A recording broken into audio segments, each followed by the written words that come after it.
Episode of Strangeful Things was brought to you in part by financial support from Cashbone. Too many bones? Not enough cash? Call Cashbone. And by added support from listeners like you. Please visit patreon.com/strangeful to support the show. And thanks for listening. Hi, everybody. It's Acadia here. And now the actual season 3 has begun. So it's time for me to give you the season 3 official warning that this show is intended for adults and foul-mouthed toddlers. So you shouldn't listen to it if you don't like swearing. And if you don't think we swear, I'm going to prove it to you right now. And just take Fucking into account bullshit. Dick licker! the fact that Astral! all of the people on this show are gross and This shit stain. What? fuckheads. You're a fuckhead. You're a fuckhead. All right, then. Now we can start the show. Fantastic. Well Now done. that we've got that covered.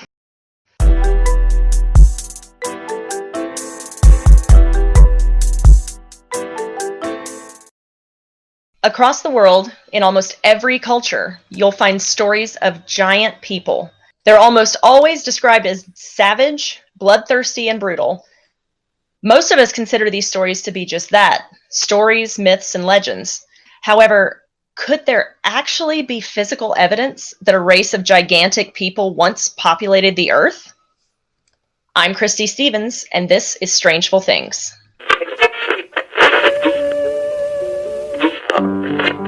If I had hated a little more, just a little more, we would have had a little less trouble.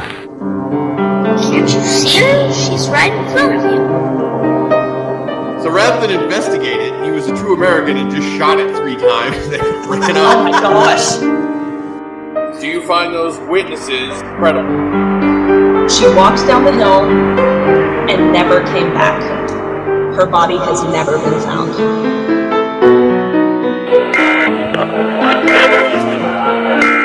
I'm 100% Scully. Oh, Mom, the boy in my closet. He's my friend. Strangeful Things.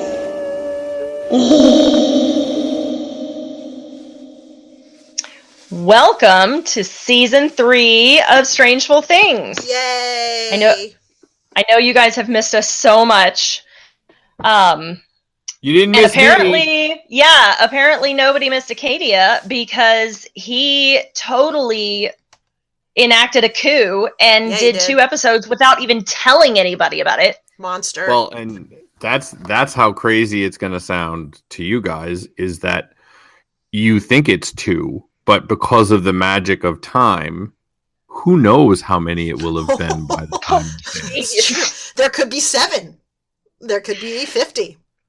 You are And- not going to phase us out. I am not going to I'm stand not. for it. It's not. Listen, this is only our second odd-numbered season ever, so I'm really excited. And the only reason that we had the interim hiatus season 2.5 episodes is because we need everything that we do this year at Strangeful Things to be as kick-ass as the show we're gonna do right now. Yeah. Yeah.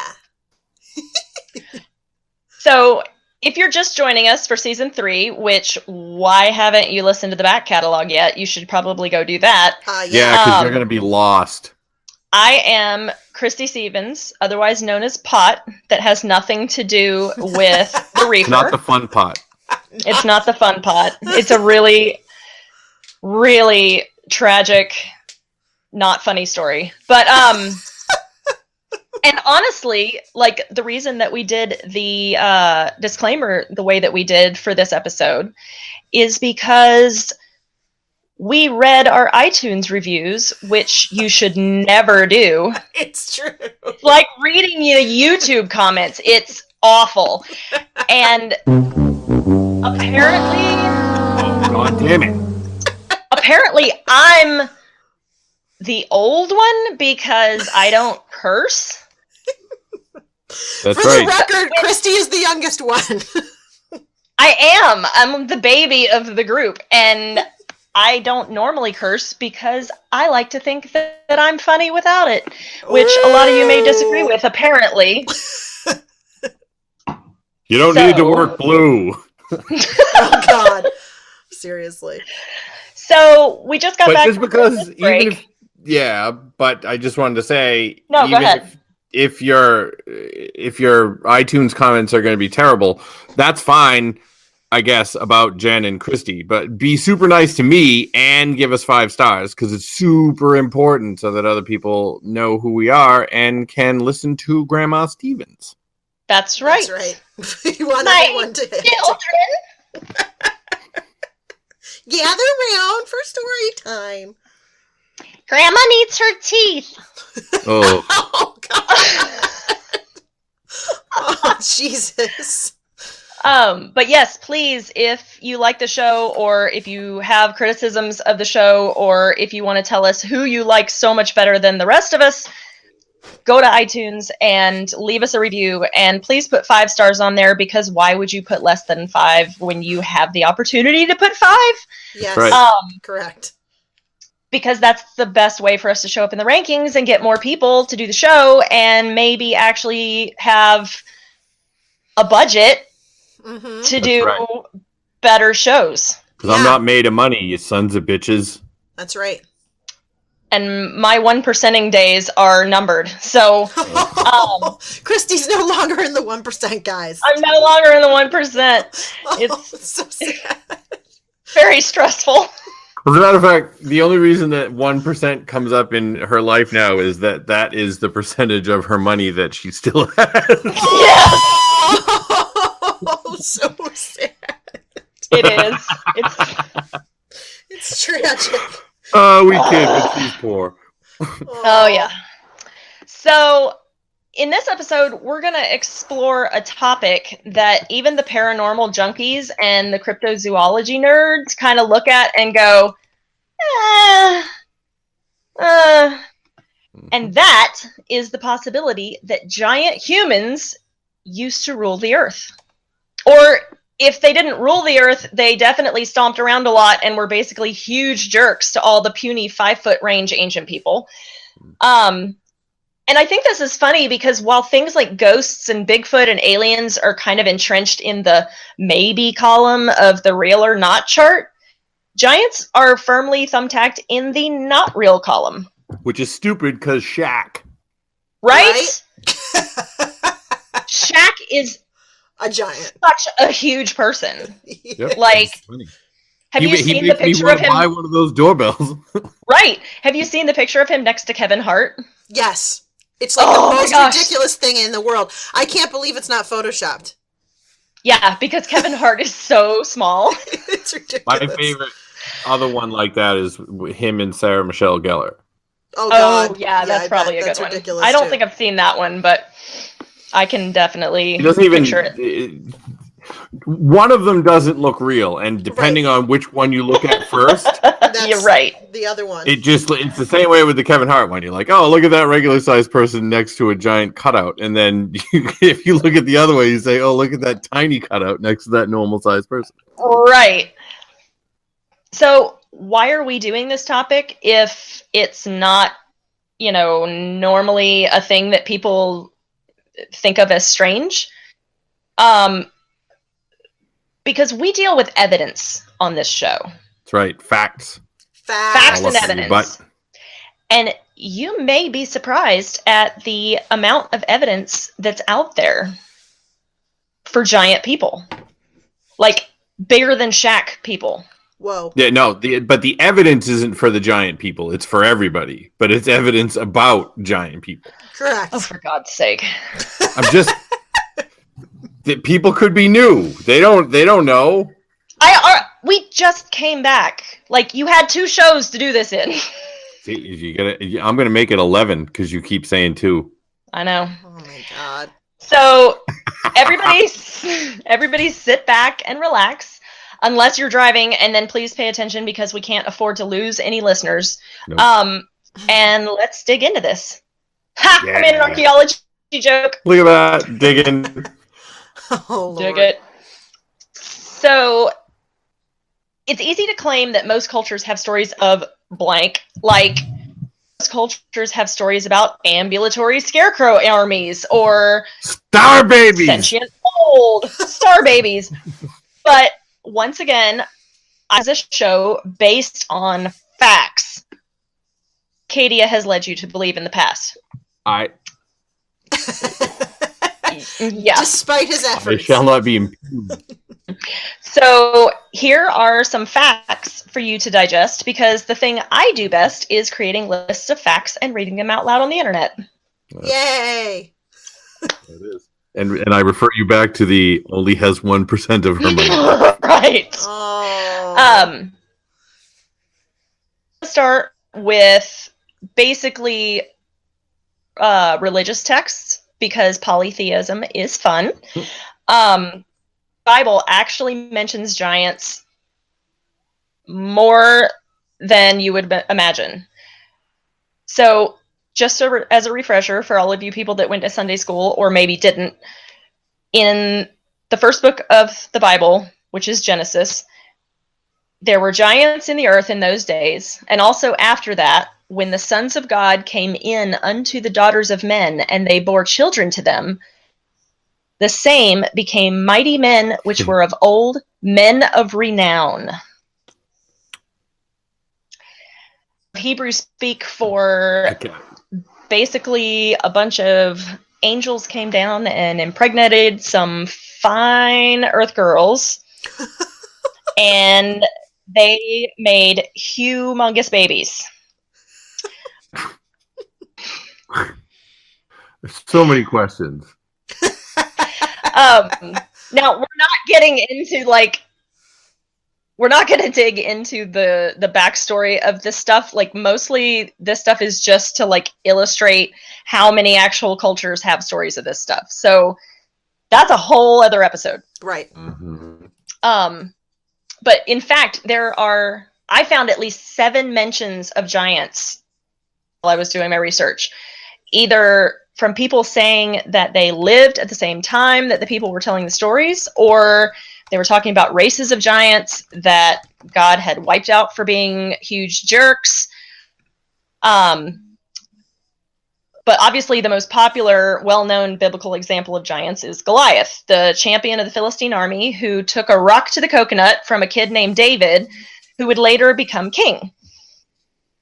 In my mind, ability to kill a giant dead with a rock seems like a much better king-choosing protocol than, say, pulled a sword out of a stone or murdered his dad. What if he hit his dad in the head with a rock? Hey, I mean, guess that would work too.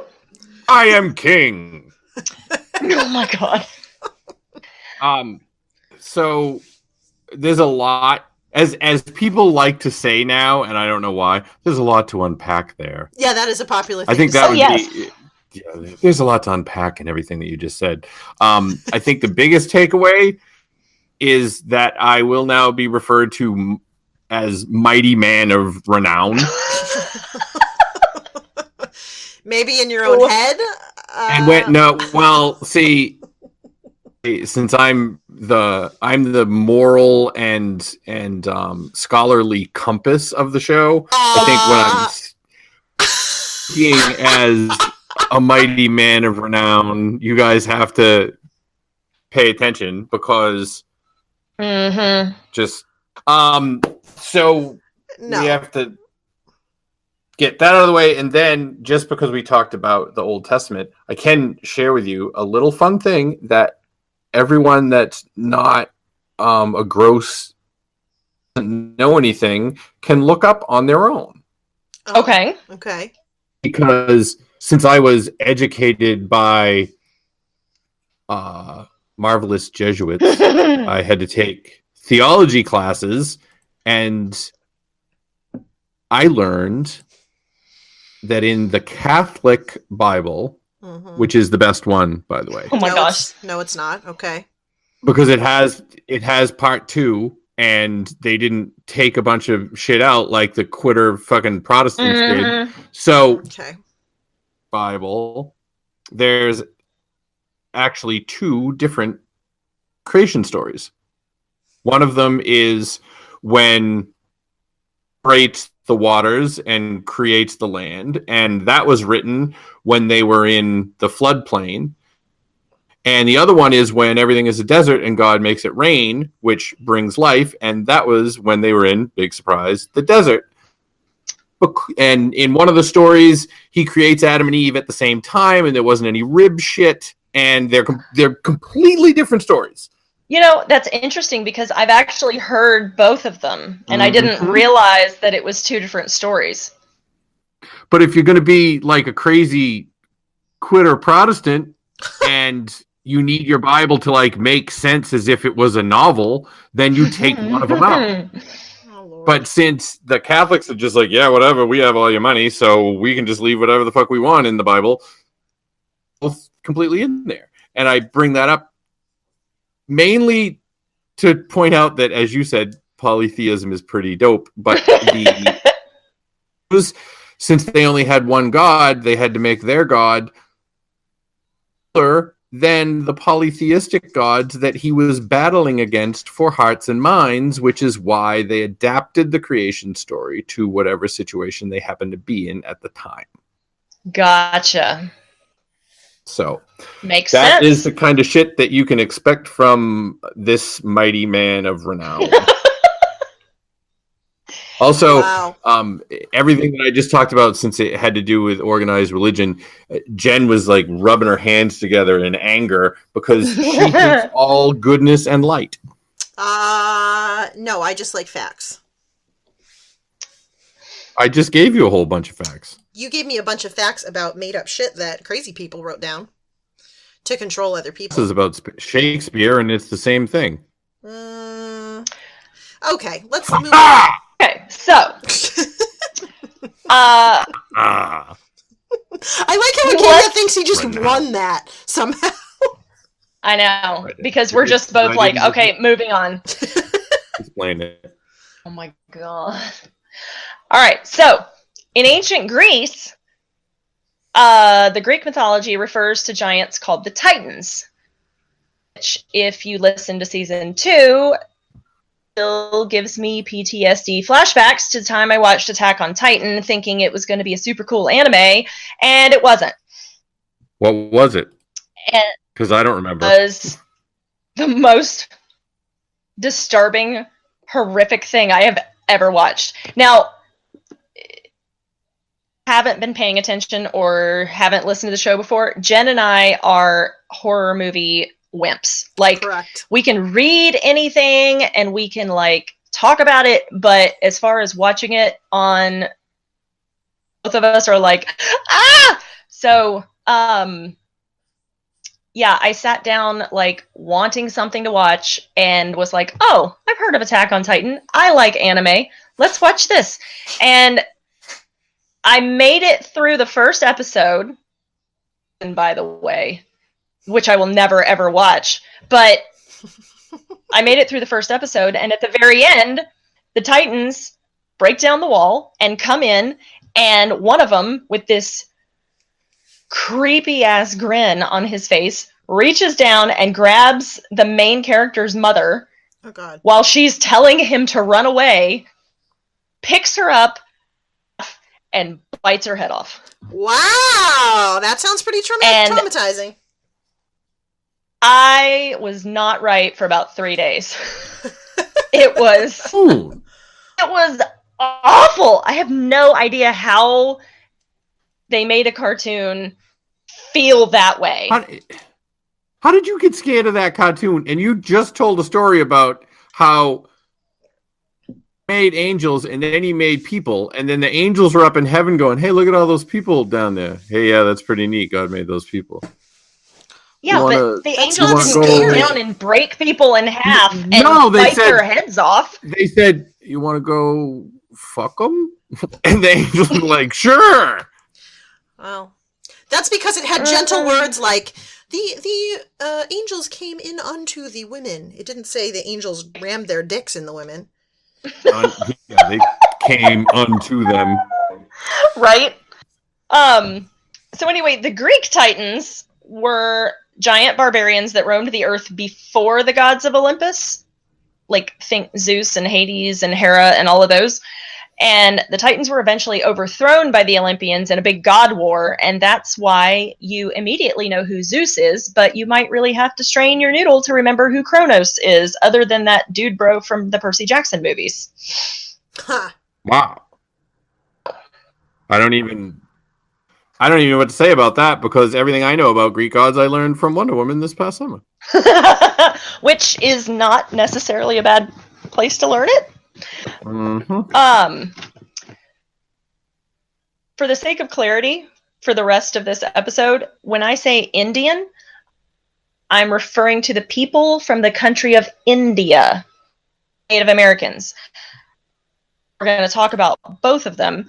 And B, all of us here at Strangeful Things had to attend cultural sensitivity training over the break, thanks to Acadia. Of course, because Acadia is literally the worst. And thanks, By the way, Dr. I would like to. Dang dang. I would like to. Oh, God damn it! I would like to officially apologize in advance for almost everything Acadia says. Just mostly FYI. Mostly the accents and the impressions. Exactly. It's acting. Which are fantastic, but probably offensive to some people. Correct. People that don't like hence art. the warning. People who don't like what? Art? Oh my God. Art. I'll kill you both. Go on to the. You all heard that, knowledge. by the way. You all heard that. I'll kill you both, he said. Yeah. If we end up dead, you know where to look. So in Indian Hindu sacred texts, the gods were called the Suras, and the demons were called the Asuras, who were also known for being giants. According to the genealogy of the South Indian gods, the Asuras were called into existence by Isvara, punishing the gods for their slighting him at the sacrifice of Daksha, which I am Indian culture scholar, and if anybody wants to correct me on pronunciation or tell me that I got this wrong, please feel free to do so.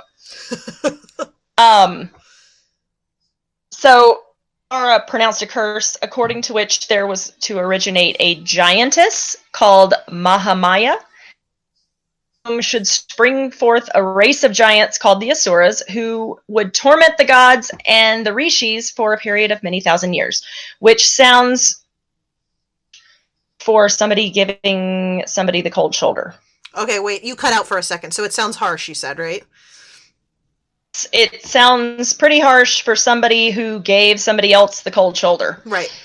Let's torment them for thousands of years. Let's torment them for thousands of years. Actually, wait, I like that. Maybe I'm into this. This is my style. I like it.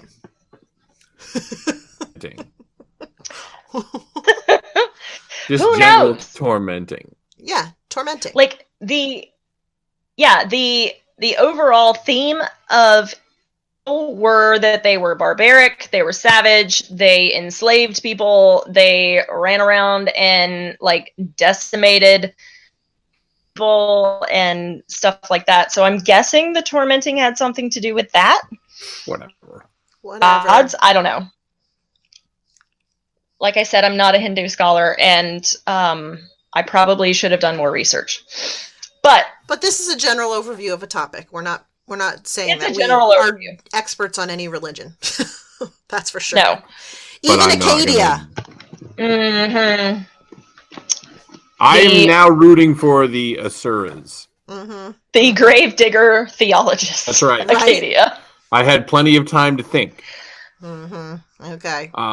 So yes, I like the fact that the giants were tormenting jerks that ran around fucking with everyone. Yes. That's the rumor. I am fully, and I think that they must have bred out the giantness in them, but one of their descendants is Jen. Oh, okay. Oh my god. That's great. You're right, because I'm not that tall, but I'm all about tormenting people, so it could be. Torment. I'm good at tormenting, yeah. Thank you. It's, Who knows? That's why I'm permanently banned from Twitter. So, Go ahead. So, That does speed up the part of the show where we tell people how to find us on Twitter. So that's actually it's. I'm not there, so carry on. The Epic of Gilgamesh, which is universally accepted as the oldest surviving epic in the world, thought to be written at around 2000 BC, includes a story about a giant. Gilgamesh, who is a Sumerian king in modern-day Iraq, and his buddy Enkidu set off together to fight the evil giant Humbaba, chopping off his head. Sweet. Pliny the Elder, the Roman author and philosopher who lived between 25 and 79 AD, wrote about an Arabian giant named Gabara who was 9 feet 9 inches tall and was said known during the days of the Roman Emperor Claudius. Did we talk about Claudius in the Rome episode? Yeah. Yeah. Did he come up? Okay. Remember what he did? He must have been only like normal bad. Yeah, was he? I don't remember. Normal. Was he normal bad or was he extra bad? Maybe people should go listen to the Rome he was episode. kind of mom fucking bad. Mom fucking bad? Cool. Great. Yeah. Got it. That's an upsetting episode. So, moving on. Yeah. Herodotus, a Greek historian from the 5th century BC, described in one of his books how the Spartans uncovered the body of a giant who was 7 cubits, or around 10 feet tall. The Australian Aborigines of New South Wales have legends of the Baloo, which is not to be confused with the friendly bear in the Disney cartoon, who were giant men and women who they claim were 3 meters tall and who wandered the continent eating giant marsupials and other Australian and Ice Age era megafauna, which they killed with giant clubs. Wow. Which is... I was so waiting for one of them to come in with, like, the giant clubs, like in Lord of the Rings, Right. where they're, like, fighting the ogre or whatever, and he's just... Or in Harry Potter, he's just like... Ugh! That's He's got true. the giant club, yeah. They always have giant clubs. Do they Like, have all giant he's doing clubs? is swinging the club around. Do they have giant clubs in Lord of the Rings, too? Or not Lord of the Rings, shit. Huh? Game of Thrones. Yes. Do they have giant clubs in Game of Thrones, too? The giant? Yeah. Is that just like a I giant don't know. thing? That No, they had happens? giant something. They did, right? Always I do. don't know. Yeah. But They've always got, like, this huge weapon. That they swing around that's ridiculous. Right. It's like if you're that big, like, there's no like, you have a 1 in dexterity, and, like, strength and a 20 in constitution. So all you can really do is hold on to whatever weapon you've got and just spin in a circle. Because otherwise, you're going to fall over and get your head chopped off. Right. And the Asuras are winning in the tournament of giants. Yep. The Asuras have been tormenting gods for thousands of years. This other guy, Humbaby, got his fucking head chopped off. Right. All the other ones were dead. Yeah. Right. Except for the Australian ones that just wander around Australia picking kangaroos off trees and eating them. Giant kangaroos. Well, no, they're not giant to them. They're like apples. So they just go to the kangaroo tree and pluck them off there and eat them. Like apples. Jesus. Oh my gosh. Okay, so a little more familiar with Norse mythology because of Hollywood, but they really do have tales of frost giants. Common type of giant in Norse mythology. But there were also fire giants and a story about a couple giantesses who hooked up with the Norse gods and ended up becoming goddesses because the Norse Vikings were super cool about women being whatever the hell they wanted to be, including warriors and leaders. Yeah. So They could also be giantesses. Or those giantesses are winning for me and Jen right now. That's right. This is my new favorite. Who doesn't want to be a goddess? You wouldn't want to be a goddess, because then what's going to happen? The Asuras are going to torment you. Not if I'm not in India. Yeah, duh. No, they can go wherever they want. No. They only torture Indian people. Really, really big polytheistic god melting pot? Yeah, it's not like you're playing Risk and you have to stay in your thing. You can go wherever you want. They're gods. Yeah, but if you they like confuse people. I think that all I'm saying is that. Yes. I think that well, I don't know. I think that the description that the Asuras were tormenting people sounds bad, but it could just mean like they're giving them paper cuts or something. I'd rather be the Norse. Norse giantesses. They're probably pretty like limber, and then they probably also still have giant clubs. This is what I would like to imagine. And axes. Axes seems like a thing they would have. Yes. No. I'm a fan. They might have all those things, but what's actually happening with the gods is there's a big Thunderdome, and hanging from the ceiling of it is the key to, and like Shiva and Two Yahweh. Enter, one leaves. Yeah, and whichever one wins at the end. Oh, all right. All right. I guess we'll see. Optimus Prime. Well, we have more giants to hear about. Optimus Prime. I know. What the hell? Optimus Prime. I don't think... Yeah, no. In 1,000 years, when people dig our shit up, they're going to be like, well, they had strange gods. Look, Batman. Look at these tiny effigies. If you looked at fucking Tumblr, you would think, oh my god, they worshipped Batman and cats. Yeah, it's true. Yes, true. Okay, so this whole thing brings us to North America. So several of the Native American tribes, like the popular thinking is that 1,000 years ago, the first people in the United States area, North America area, came through the land bridge and everything, but there are actually, like, most of the Native American tribes in North America actually have legends of giants who lived on the continent, wiped out at some point for various reasons. So, like, the Choctaw people talk about a race of giants that once lived in what is now the state of Tennessee, and that they were cannibals, and the Choctaw killed them whenever they got the chance. There's one. I wasn't going to eat your We're baby. just eating each other. We're not hurting you. Hungry right now. Oh, God.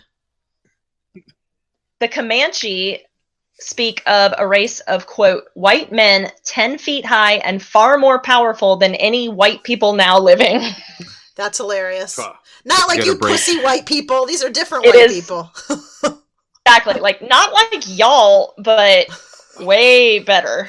The Navajo actually refer to a race of white giants who dominated the West and enslaved lesser tribes and had strongholds throughout the entire Americas.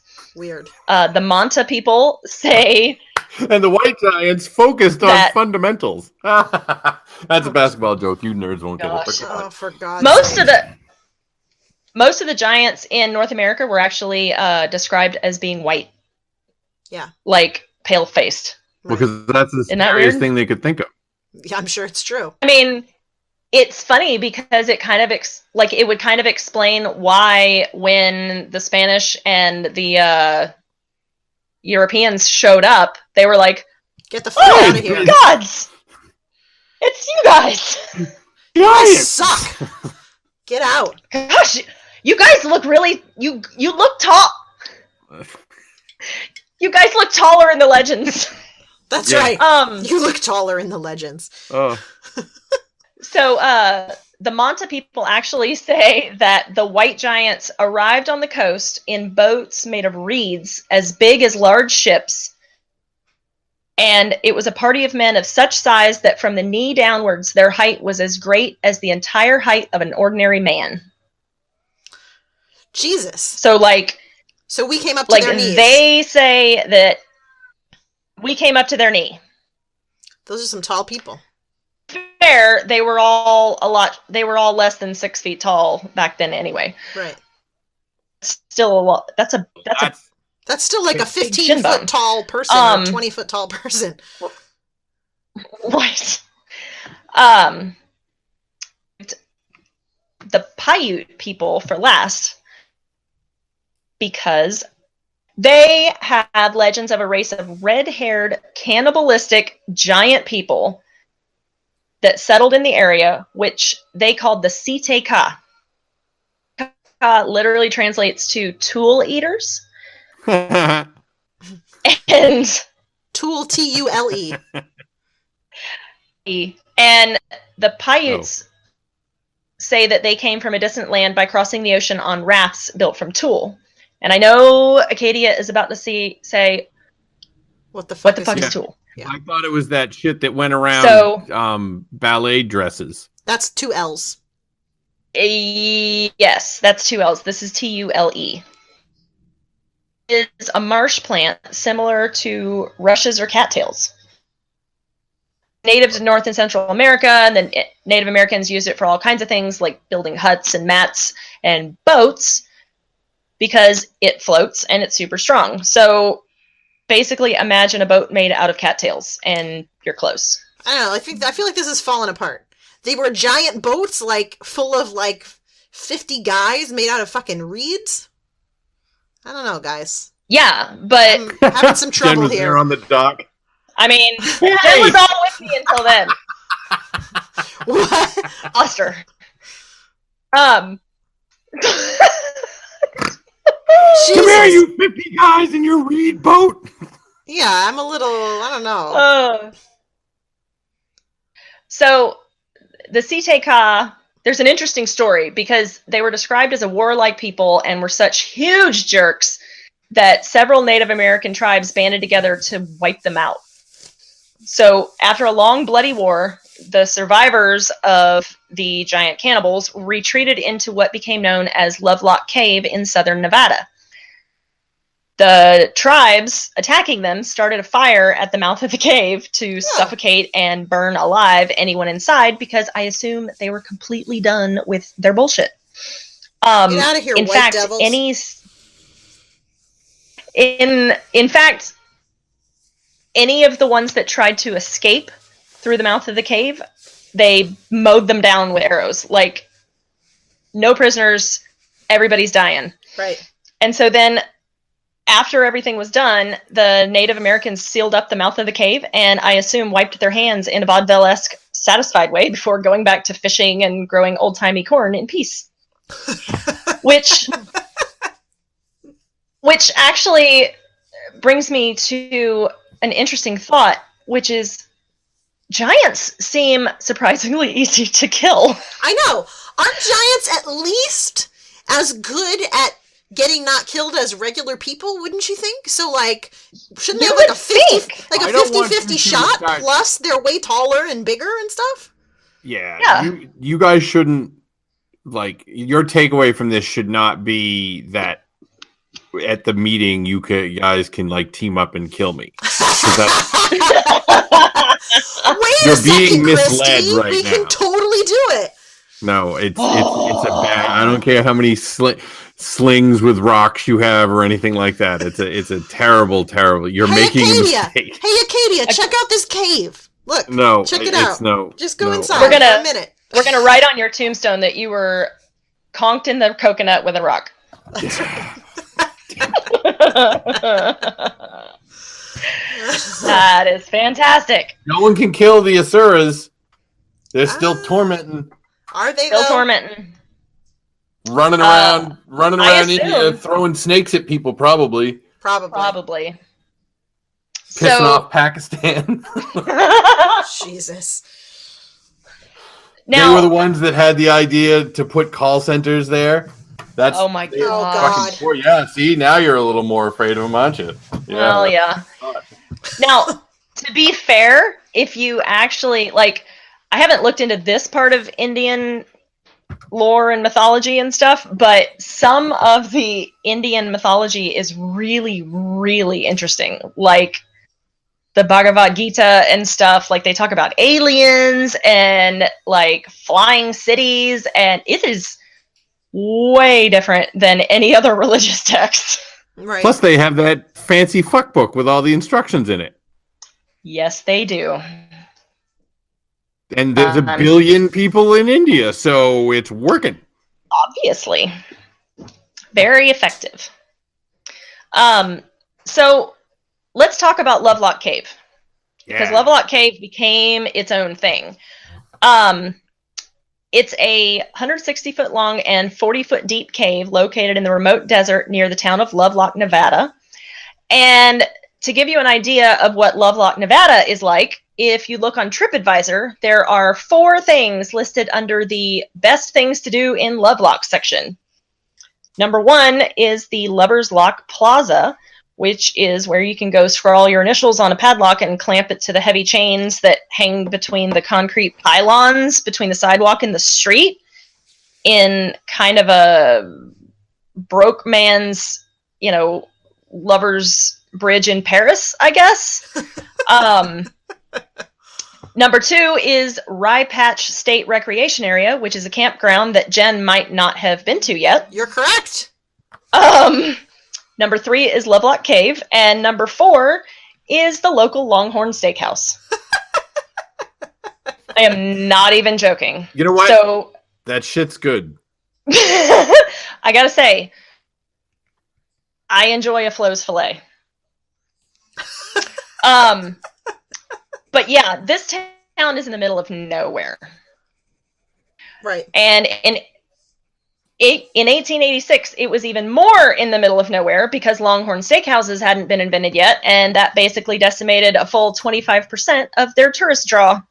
Oh. But technically, wasn't every place a Longhorn Steakhouse then? No. Like people's house? Just like come over and have because a steak. Flo wasn't born yet, I assume. However, the desert is so remote, there was a lot of prospecting going on. So a mining engineer named John Reed was out prospecting near Lovelock when he began talking to the local Paiute people. And they told this pale-faced stranger the legends of the Si-Te-Cah and pointed him to the actual cave. After Reed investigated, he started working on drumming up a team to mine the interior of the cave, which sounds like the opening sequence to a sci-fi original movie. But the real reason was because Scooby-Doo taught us that all caves have. And what do bats make? Poop! Lots and lots of bat guano. Which is cheap, easy fertilizer no matter what century you live in. So, in 1911, 2 miners named David Pugh and James Hart were hired to mine what I assume was several hundred years worth of bat poop from the cave. Ugh, Jesus. And I can only imagine the conversation in the Pugh house went something like this. So, David, tell me again how you planned to get the money to pay for Ricky's braces? Janet, maybe if you supported me in any fucking thing I did. Maybe if you weren't a fucking lazeabout. Listen, yard, you see the hole you made me stop digging? That's the oil mine that now is defunct. Why don't you just get in the hole and I'll cover you up? You know what? Listen, here's what I'm going to do. There's a cave full of what they call guano. Oh, yeah, this sounds great. That sounds like bat shit. But what it really is, oh. See, yeah, this sounds great. People. Listen. Oh, damn it. I'm tired. Listen. This, you can't lose with this. So you're going to go shovel some bat shit? Good work. Good work, David. People in New York City will pay top dollar to take baths in it.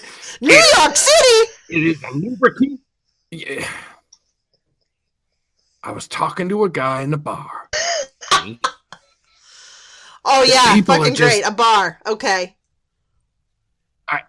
That's where business gets done. You don't know nothing about nothing. Now listen. Ricky will get his braces. Although it's 1886, so I'm sure that braces would be... Braces. 1911? Leg braces for his polio. You fucking idiot. Phew. I thought they were just going to start hammering horseshoes into his mouth or some shit. No. Oh, so much stress. Don, do you ever listen to me? Go dig up all this bat shit and sell it to the fat cats in New York City before World War One. Okay. Well, Sounds that was perfect. Surprisingly easy. I'll just keep digging your grave in the backyard. That's fine. It's an old well.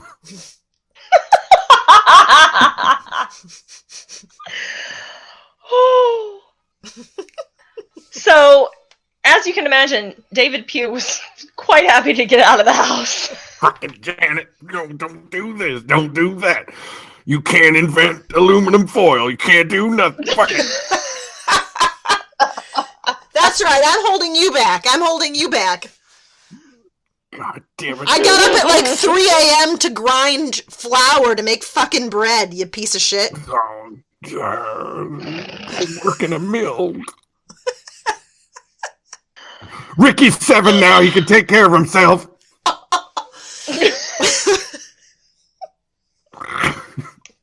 Jesus. He's practically an adult. Why is he still living with us? Get him out of here. More than you. Go get a job. So, after removing just the top layer, amounted to approximately 250 tons of bat guano. That is fucking disgusting. The miners eventually noticed, isn't it? Yes. The miners eventually noticed that their newly acquired guano was of the chunky variety and not smooth. Oh, God. Hey, David, this guano here tastes different than the other guano. Oh, my God. Oh. And Why have you tasting it? It's going to determine its value. Oh, Jesus. guys, we have heard the rare Gen Yerp instead of the Acadia Yerp. That's right. Mine is much rarer. Yep. So, as we all know, only really terrible people approve of chunky peanut butter. So I assume it also applies to bat droppings.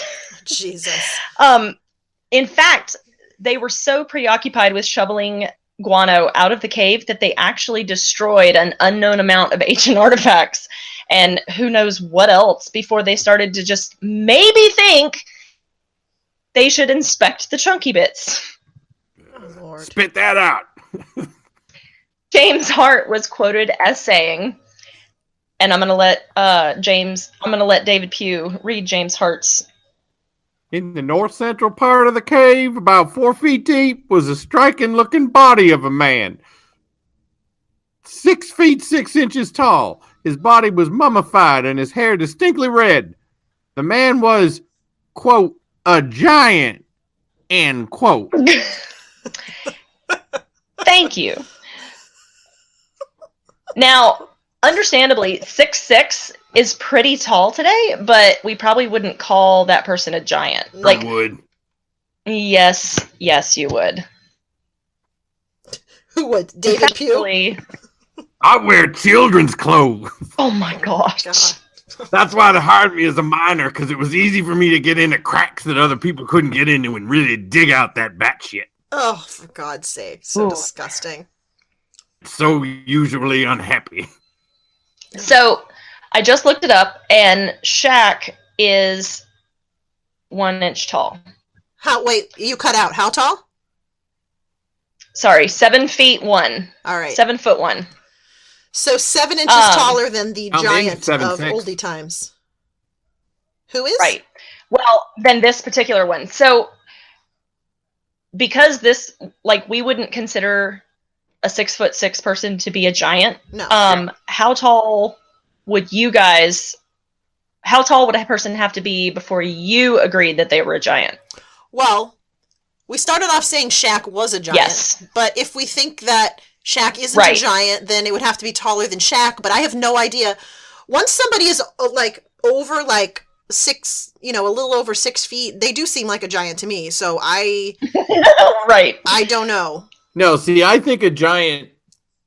You got to be not just tall, like, right? You have to have like a hand that's like the size of my whole head or something, or like. Right. That's why people use Shaq as an example instead of like Yao Ming is taller than him. Right. In 6, I think, and Manute Bol was 7'7", but Manute Bol string. Like he was all spindly, and you were worried that he was just going to fucking shatter into a million pieces. I know, he was so But Shaq is like fucking big and rugged and everything like that. Yeah. Yeah, he's like broad and everything as well as being tall. Right. So I think to be at least 8 feet tall to be no, you know what? No, you'd have to be 9 feet tall. All right. Fair enough. Okay. 9 feet tall. That's our cutoff. For people to think that's not a person instead of being a giant person. Else. Right. That's a different kind of thing. Right. and Robert Wadlow, the tallest guy who ever lived, was 8'11". Whoa. Yep. Wow. I have a wax figure of him at the Ripley's Believe It or Not Museum in St. Augustine. Wow. So it can get really your picture taken. Heidi. So after all of this happened and they started finding mummified bodies in the back of this cave, California got involved and sent their own archaeological team to begin an excavation. They removed over 10,000 artifacts and specimens from the cave, which were divided up between the Nevada Historical Society and the University of California. Some of the interesting things that they found were a donut-shaped stone with 365 notches carved around the outside and 52 notches carved around the inside. So call it the calendar stone. 11 duck decoys that are considered some of the world's oldest and most elaborate game decoys ever found. A pair of sandals made of tulle. Game decoys? Like they had like pretend boggle sets? No, like idiot. A duck decoy. Like game that you hunt. Didn't you have a Super Nintendo? Yes. Jesus. So, I get it now. Sorry. Jeez. Stop thinking of how to insult me and keep up. I know, God. They also found a pair of sandals made of tulle and woven in the same way that bags were woven, are reportedly 15 inches long,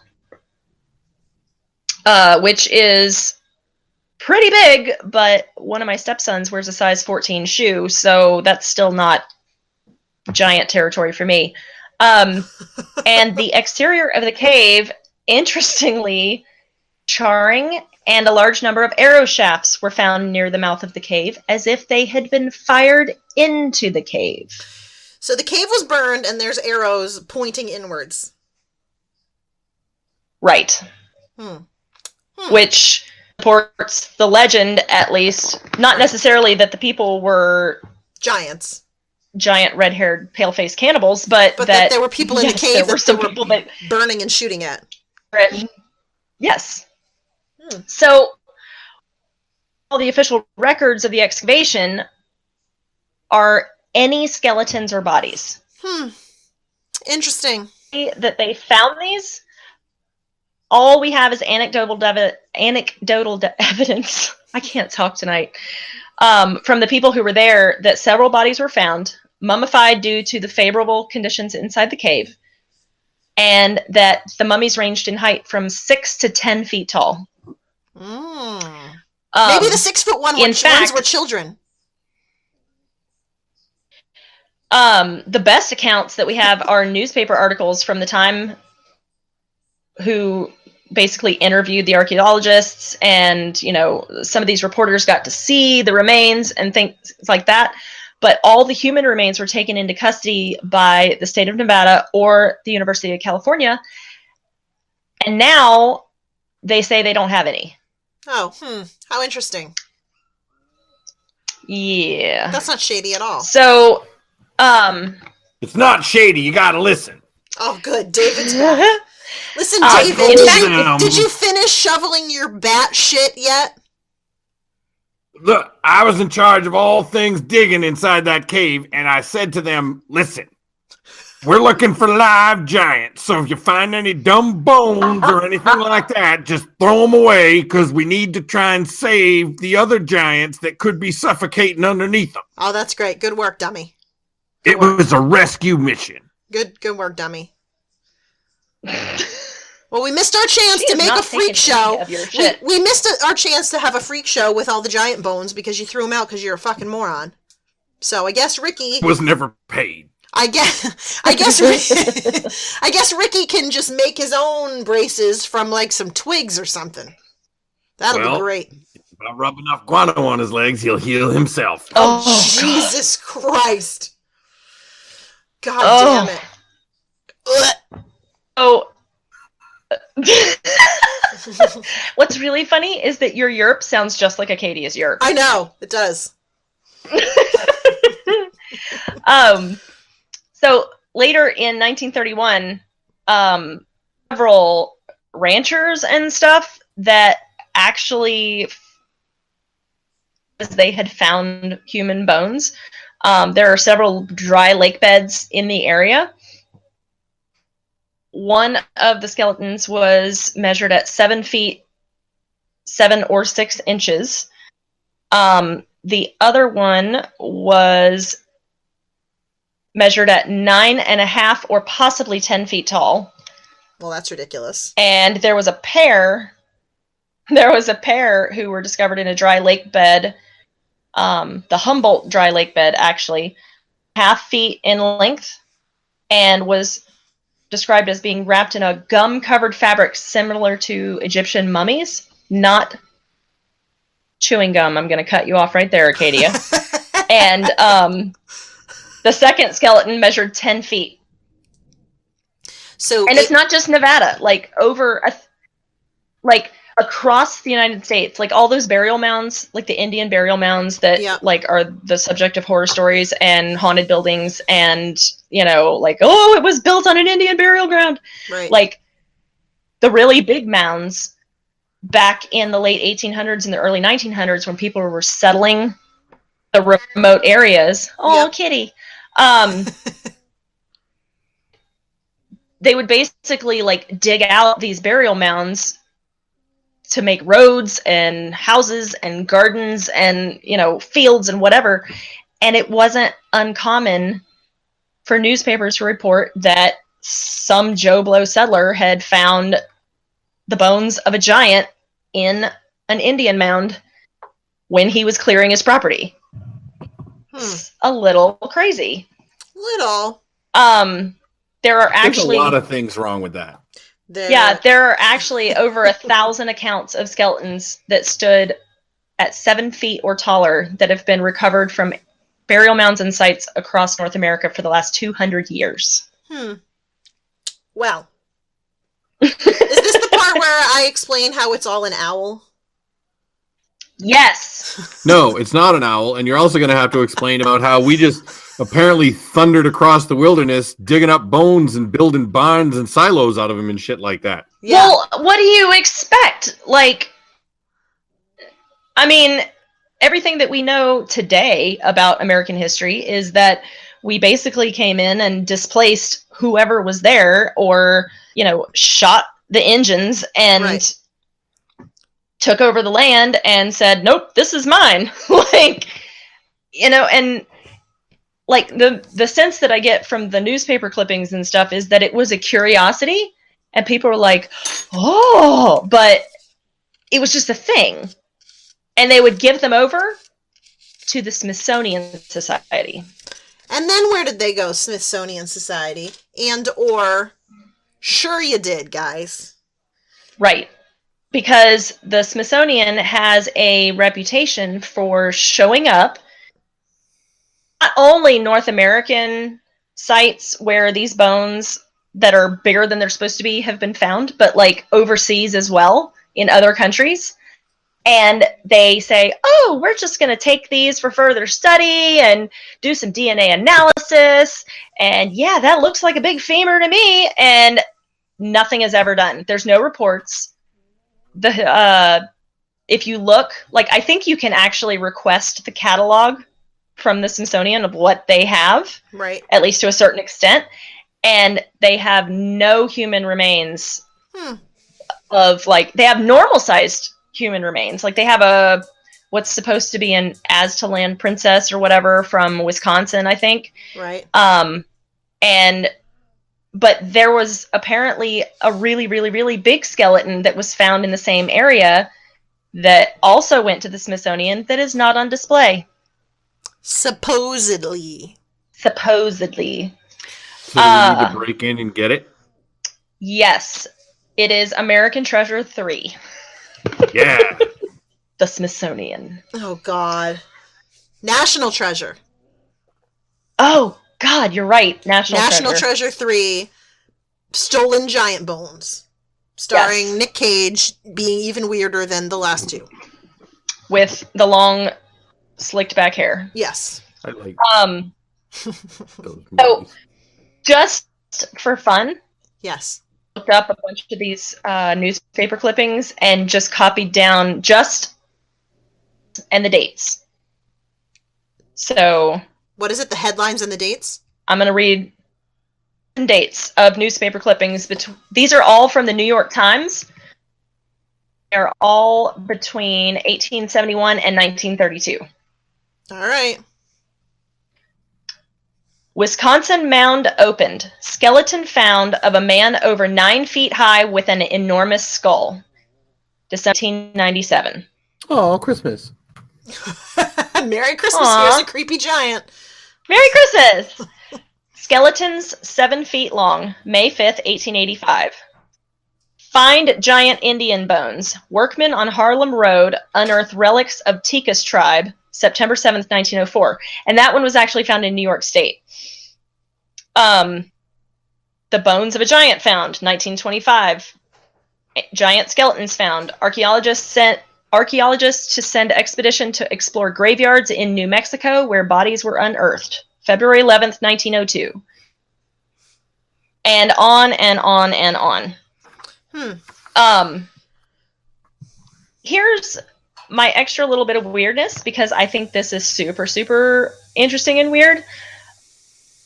On top of all of this, some of the weirder features that have been found are larger than average skulls with double rows of teeth, which is known as multiple hyperdontia, which is rare in adults, but it's actually common in children when their baby teeth don't come out, but their adult teeth come in behind the baby teeth. Like, right. Think that kind of scenario. Yep.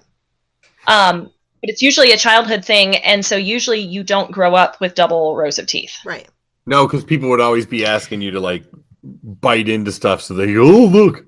Yes, and I can imagine that it's hard to date. Yes. Hello, I have 2 rows of teeth. Everything's fine. This is normal. Yeah. No, I don't need you anywhere near my delicate parts. Thank you. Hi, can I buy twice as much floss as everyone else? And the other thing that's weird is that several of these abnormally tall skeletons had 6 fingers and 6 toes, which is known as polydactyly, and of which there are numerous documented cases in modern times. Like, if you look up polydactyly, you can find pictures where they've got, like, an extra pinky finger, but it looks all gross, like, you know, like, my strong finger. But, it looks all gross. Times, like half the time, it's a fully formed hand with 6 fingers. And it kind of like messes with your brain to look at it because you're expecting 5 and you're seeing 6 and you have to like really stop and look. Right. So one of the unnamed giants in the Bible was actually said to have 6 fingers on each hand and 6 toes on each foot. He was like, normally that's attributed to Goliath, but it wasn't actually talking about Goliath. So also interesting is that the Guarani people in Ecuador, who are normal-sized people, are known in their tribe for having 6-digit hands and feet and double rows of teeth more often than not. Whoa. And they're also known for being physically very strong and violent people. It's all those extra bones in their body. Makes them It's angry. gotta be. Like, makes you angsty. Like, I got so many teeth, I gotta chew on something. Yeah, can you imagine, like, if the fucking Sentinel Island people thought they were all tough, and then these motherfuckers come up with God, right? fingers? Whoa, you guys have got sharp teeth. Arrows out of the air. Can I would tell be the epic showdown. That would be. Can I tell a random story that I can't believe I just remembered right now? Okay, so about the extra fingers. Mm-hmm. There's this old SNL skit. You know how it used to be, I feel like it used to be more common on Saturday Night Live that they would do fake commercials, like all the time. And they made this is like back in the 80s when Victoria Principal, is that her name? The like ditzy blonde. Victoria I something. don't remember. On what? On Saturday Night Live. Victoria Jackson? Jackson, yes, thank you. Yes. She was there was a commercial where there was a woman who had too many fingers and it was her, and they were like, "You've tried slamming it off," and it shows her like slamming her fingers in an oven door. "You've tried cutting them off," and it shows her like sawing at her fingers with like a knife, and then it's like, "No, you can use handy off," and it's like a little bottle of stuff that looks like you can buy that stuff to put on like a wart, and it shows her like painting it on her fingers, and then it says like time-lapse photo, and shows the fingers like drying up and falling off her hand. So gross and bizarre. That is so bizarre. You've tried slamming them off. What? It's awful. What? It's so creepy. So it's interesting that you tell that story, because I know that was just a random story and that you didn't mean to tell it. Yes. But I actually have a tie-in for that. Really? Yes. Wow, magical. And I have to pull it up right now. Okay. Hang on just a second. So, this is live journalism, guys. This is live journalism, guys. This is live Googling. So, hang on, I gotta find the link that I had it under. No worries. So, in 2012, paper reported that a researcher named Gregor Spory, which I have probably mispronounced that last name, had presented a number of photos of a mummified giant finger that he photographed in Egypt. Interesting. The finger, and we're going to put pictures of it up in the post on the site, is 15 inches long. What? And if it is genuine, it belonged to someone who was more than 16 feet tall. That's bananas. They actually x-rayed it because, see, what happened was this Gregor guy actually got in touch with a man in Egypt who came from a grave robber kind of family. Like, they had been doing grave robbing for generations or whatever. And so this guy had found this finger and kept it, like, wrapped up, because he knew that it was, like, special or whatever, or, who knows why he kept it. But Spory actually he paid $300 to see it and be able to take pictures of it. And he offered the guy a whole bunch of money to buy it off of him, and the guy refused. And so he took a bunch of pictures. He's actually got a picture with, I assume it's an Egyptian currency bill. Like, I can't see it real well, right. But like to show scale. Right. And the guy, the grave robber guy, had the x-ray because he had it done by somebody. And so Spory left and came back like a couple years later and wanted to go find him to, figure out where he got it from, see if he could find more of the body. And the grave robber guy had like dropped off the face of the earth. So nobody actually has this physical thing except for pictures of it. And it is gnarly looking. Like, imagine a Halloween prop of a witch's finger, and it's bent at, the middle joint, and it's all black, and it's got a black fingernail and a bone poking out of the wrong end. And it's in your butt. The wrong end? No! Jesus! Like, it's the bone's poking out of the broken off end. That's what I meant. But it's weird. Yeah, well, as scary as you just made it sound, it would be scarier if it was in your butt. Oh, for God's sake. You're actually right, because I think that if that thing was in my butt... Oh, Jesus Christ. There would not be enough Xanax in the world Here's how it would bring me down from that panic attack. Because, like... Oh my God. We would just be having like a regular meeting where you guys aren't doing anything or whatever like that. And all of a fuck sudden, yourself. Christy would be like, wait, hold on, everyone. There's something in my butt. And I'd be like, whatever, ask Jen. She's probably an expert. And Jen's like, fuck you, Acadia. And then I'll help you. So you go to the bathroom. And first of all, you've got something in your butt that you can't deal with on your own. And then... you insist on having her describe it before she does anything about it, and that's what she describes. Okay, so... Why did you just say all of that? I'm upset. So not only did you not give me the option of, like, discovering what it was after I had removed it, right. You made it so that it was still in my butt. Yes, because she had to... And I knew what it was. Right, because she had to assess the situation to find out if it was safe to remove it. Like if you get shot with an arrow, they say don't take the arrow out because then oh my gosh, there'll be a hole in you that's not filled up with an arrow. Oh my God. So you remember the time that I told you? Oh my God. Do you remember the time I told you that if somebody chases me, I just like collapse? Scream and collapse in a panic? Yes. I actually have a screenshot of that comment. The panic. What's your emergency? I have a 15-inch warlock finger in my butt.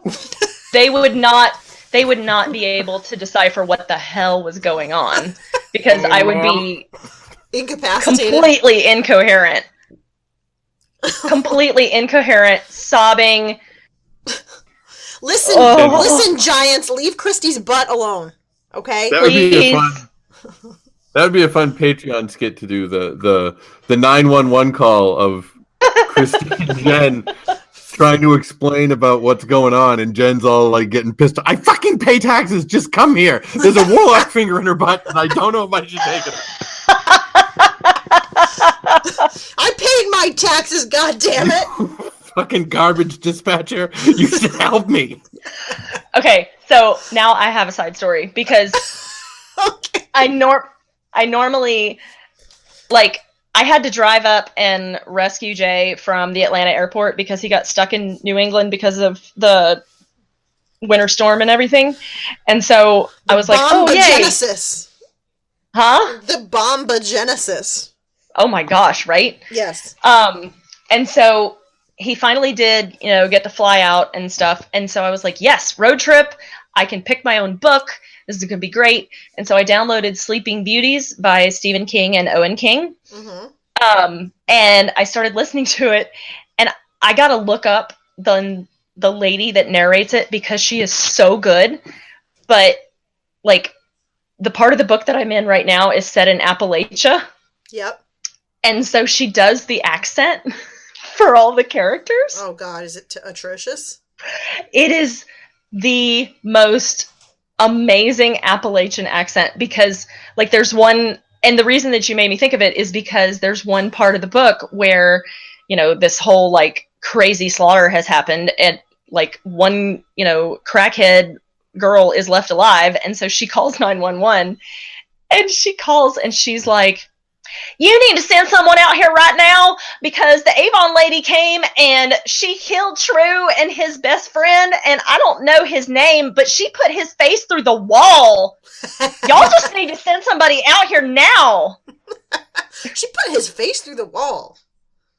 It is my favorite accent now. I don't want that character to die because I want to keep hearing her talk. Awesome. So anyway, my last bit of weirdness, aside from all those little bunny trails, is that even though the Smithsonian and the state of Nevada and everybody else doesn't have any of these reportedly huge skulls on display or anything, there is actually a privately owned museum called the Humboldt Museum in Winnemucca, Nevada.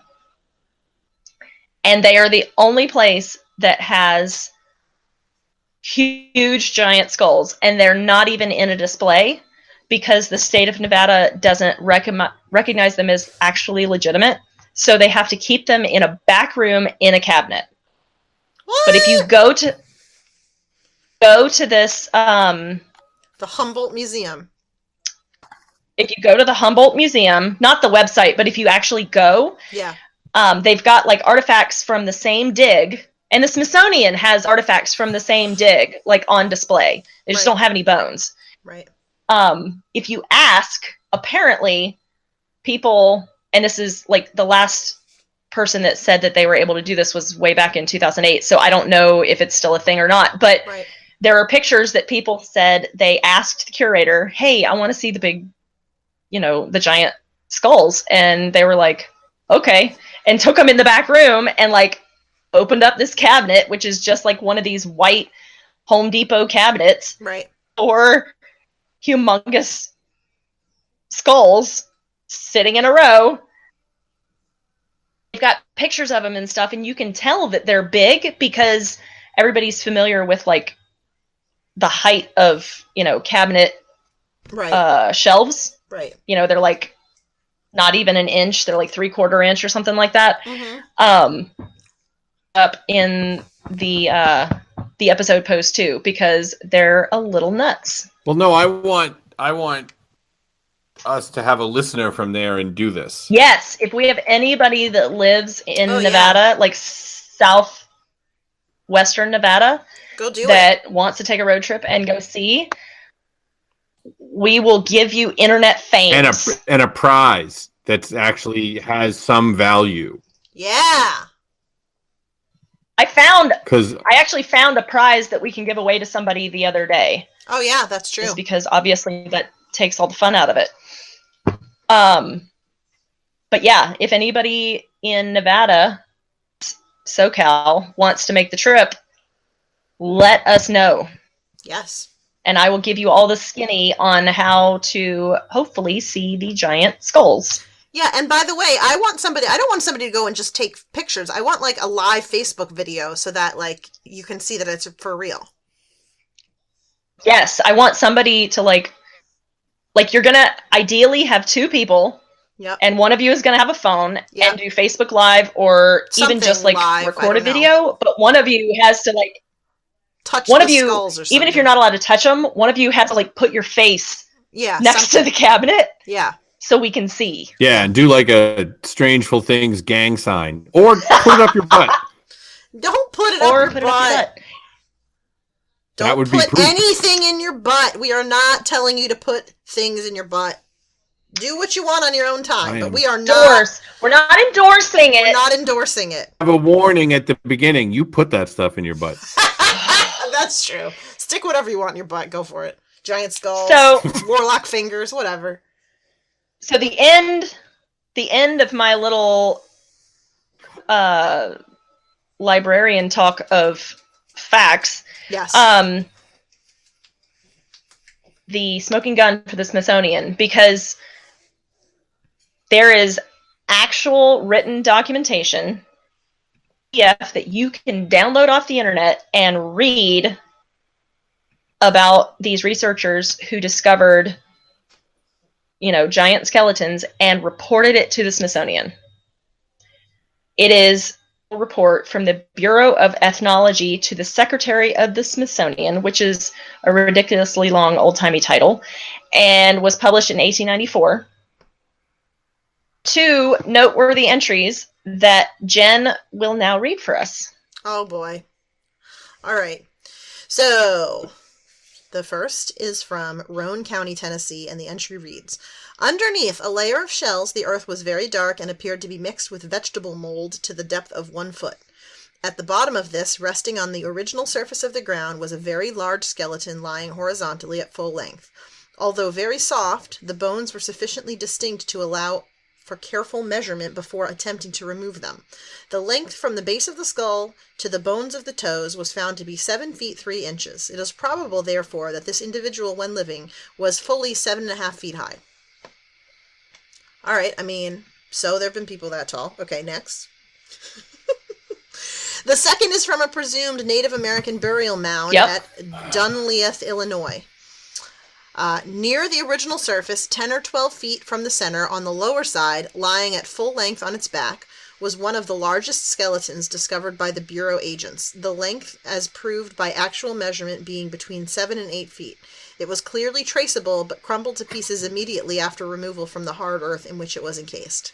Okay. So, the fact that the bones crumbled is weird. To bits means, well, I think that it's because, if they're buried in, I don't know what the word is, because... You're not an archaeologist? And it's, no, if they're buried in, peat or... Yeah. Whatever it is that they were buried in, stuff that, as long as nothing was, stomping on them, they were fine, but it was too moist for them to kind of ossify. Right. So they didn't become hard like ancient bones are supposed to be. But that also explains why, those particular bones aren't in the Smithsonian, because they fell apart, and that's really convenient. But the fact is that this actual document tells about these researchers sending this evidence to the Smithsonian, who has done nothing with it, and any of this is real science, despite the same type of finds being found in Mexico, in Bosnia, Well, and I'm not saying there's a cover-up. I'm just saying that it's interesting that nobody takes it seriously enough to look at it. Or you're missing this answer. What's that? Which is? They're Bigfoot skeletons. My gosh, I knew it was coming. God damn it. God. Why do you think they're hiding them? I knew it. Hiding them. Yeah? If they have a Bigfoot skeleton, they're absolutely not going to put it out on display. That's right. That's why there's all these things, and all of a sudden they get disappeared. Because guess what? You never see reports of leprechaun skeletons or any shit like that. They only say giant skeletons, and it's because they're Bigfoots. And they're, there's no Bigfoots because you never find their bones. Someone's finding their fucking bones and putting them in the back room of some podunk museum that we have to send somebody to. So, checkmate. Okay, wait. We are now going to listen to something. Are you ready? Listen. Are these things smarter than everything else on the planet? Because we have found all other giant animals. How do you know? There's no way you can know that. There could be a dino bear that we don't know about. Also because of science, scientists say that in order for there to be enough of them, for there to be a breeding population, we discover them. Actual discovery. Unless they live in an underground city and cremate their dead. You don't think that we would Oh know my if there was an underground gosh. city? You are so stupid. Okay. No. How would we know if there was an underground city? What are you dialed into that someone? Yeah, we found an underground city. No one would tell you. Dude. I And think if that's somebody called found it, thermal the imaging. Bigfoots would just go, "You got two fucking choices now. You can live with us, or we'll kill you." And what are you gonna do? Well, I guess I Okay, fucking so- live underground with the Bigfoots now, because I don't we've want to get my ass discovered- fucked out by a giant Bigfoot for blabbing. Oh God! What we've discovered today Oh is my that God. Acadia definitely believes in Bigfoot and probably is one half Bigfoot. Definitely. I am saying Yes. the door is open for a Bigfoot to come through it. Oh Jesus! No, Okay. I think that you're definitely saying the door is open. The door is wide open, and you are preaching. You are preaching from the Church of Sasquatch, right?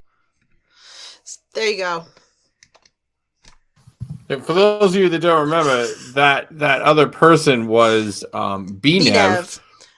who crossed me and is now no longer on Earth. She may be in the underground cave with the Bigfoots. That's right. That's She went right. into hiding. I would like to just point out that No, Acadia is extremely consistent in his belief of Bigfoots. Nothing can shake his belief that there are Bigfoots. But now I want to know if you somehow thought that I was going to go to Bigfoot with this and just had that prepared. I am just magical, and I have everything prepared at all times. Well, see, that's what you get here with. That's what you get with season 3, folks. Preparation. That's right. That's right. That's what we've been. That's what we've been missing. The slightest bit of preparation. And stop trying to do some kind of Trumpian deflection about how those are Bigfoots. Wait, what?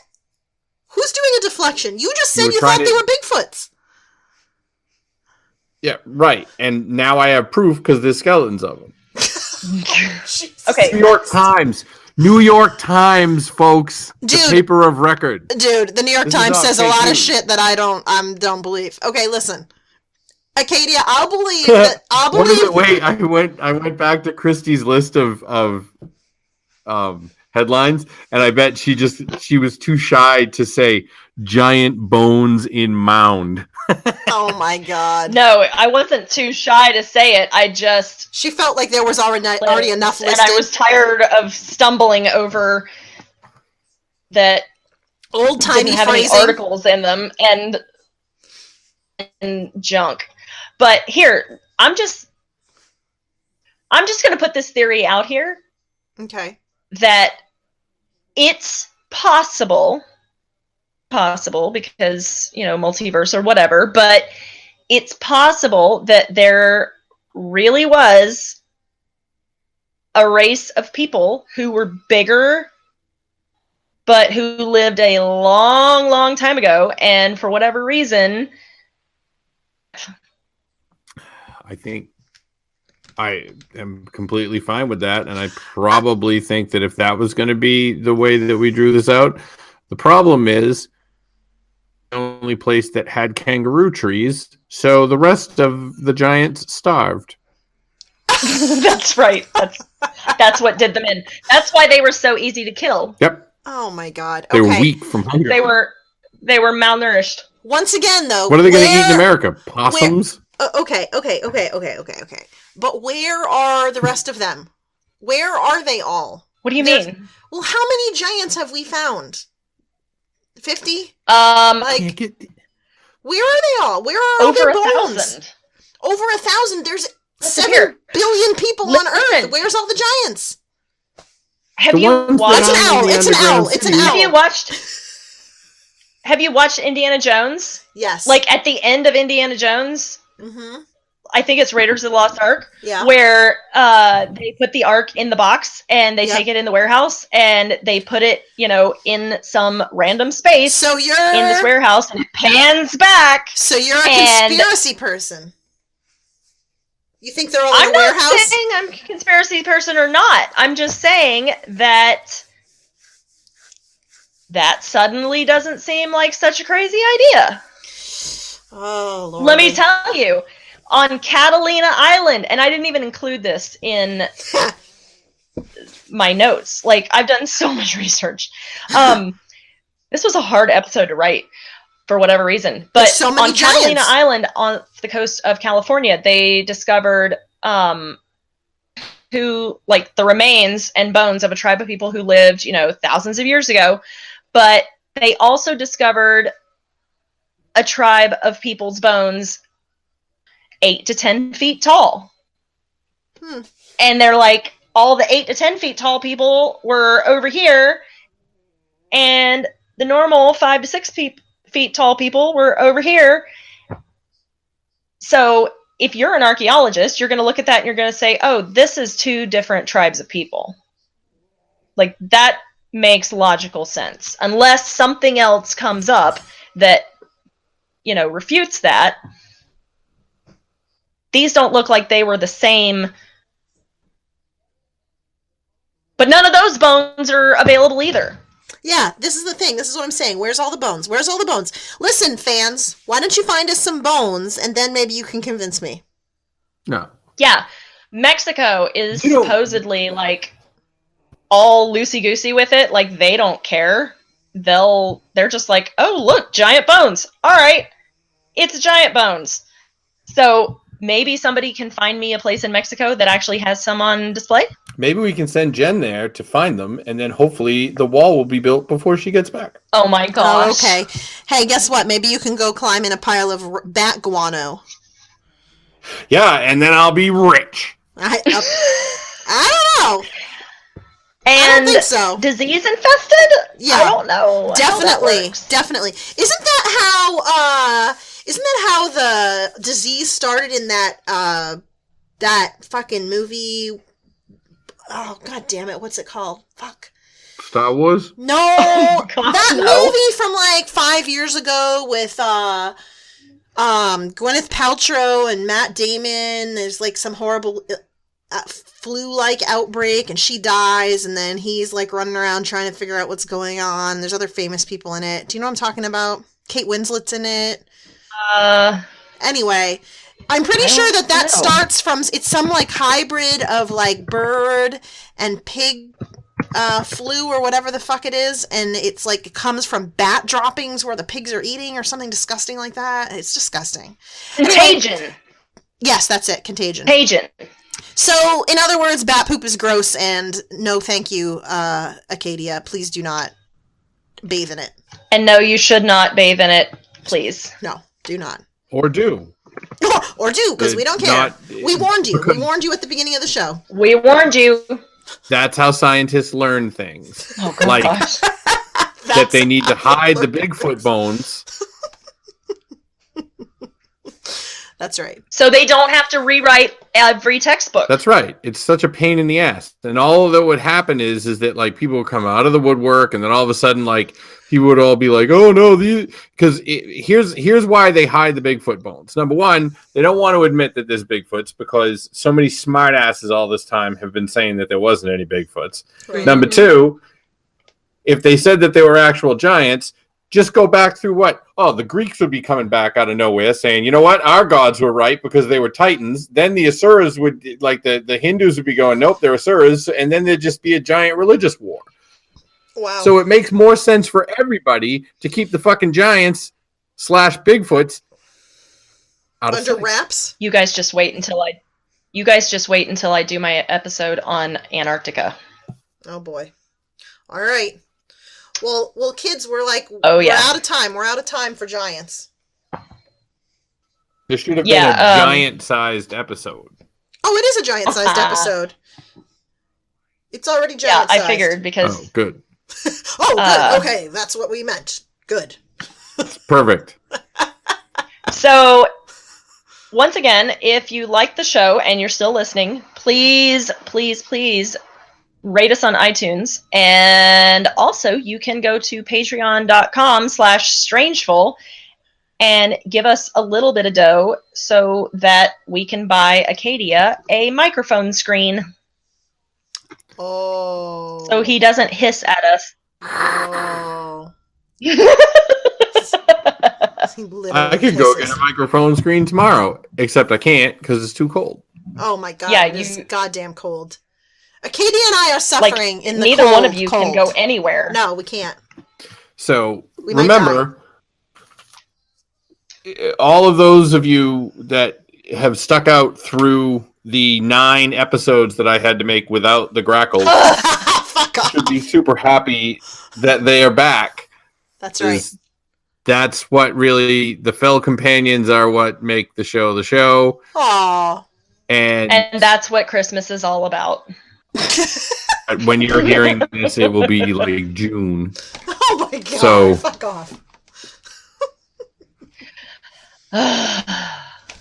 So, all right. All right, kids.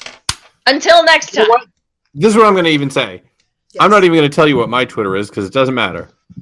Wow. @Strangeful Pod. Yeah. That's what matters. That's the one that matters. Patreon.com/Strangeful. Correct. On Facebook.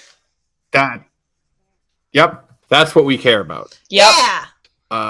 No, I'm not even going to say that because I don't know when. I literally don't know when this is going to air, so I can't tell you. Do I can't plug time-sensitive things. Except I can plug the Women in Horror Film Festival because that's in the fall. Because if this isn't go. up by then we'll be out of business. So there you go. Yeah. If this doesn't get up by fall, then we've already hung up our hats. That's right. Mm-hmm. So all that marvelous research, and thank you, fucking Janet, for crushing my dreams yet again. You're welcome. I will continue to do so.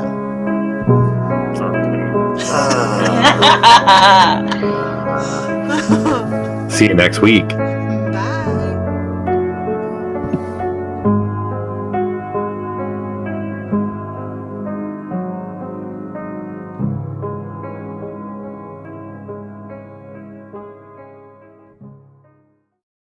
This episode of Strangeful Things was brought to you in part by financial support from Hawkins National Laboratory in Hawkins, Indiana, working for a brighter energy future for Indiana and all the Midwest, and by added support from listeners like you.